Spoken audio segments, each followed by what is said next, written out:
পহেলা মে বৃহস্পতিবার সিডনির ক্যাম্বেল টাউনের কোশিগিয়া পার্কে অ্যাশিওর অ্যাবিলিটি বর্ণাঢ্য পহেলা বৈশাখ এবং বাংলা নববর্ষ বরণের আয়োজন করে। অনুষ্ঠানে বিভিন্ন দেশ ও ভাষাভাষী সম্প্রদায় এই বাংলা নববর্ষ বরণের আয়োজনে অংশগ্রহণ করে।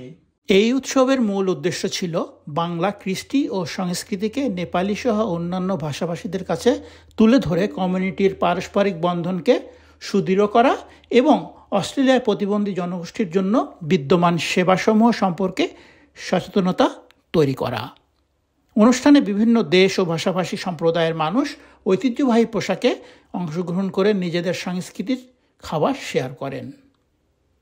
গোটা দিনটি মনোমুগ্ধকর সাংস্কৃতিক পরিবেশনা, বালিশ খেলা, বিস্কুট দৌড়ের পাশাপাশি দেশীয় নাস্তা, বিভিন্ন পদের ভর্তা সহ ঐতিহ্যবাহী দেশীয় খাবার এবং পারস্পরিক সহমর্মিতায় মুখর ছিল।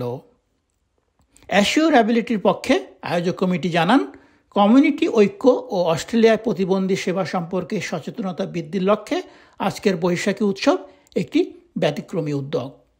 বাংলা নববর্ষ উদযাপন শুধু উৎসবই নয়, বরং এটি একটি ইতিবাচক বার্তা যে ভিন্নতা আমাদের দুর্বলতা নয়, বরং শক্তি। Naim Abdullah, independent television, Sydney, Australia.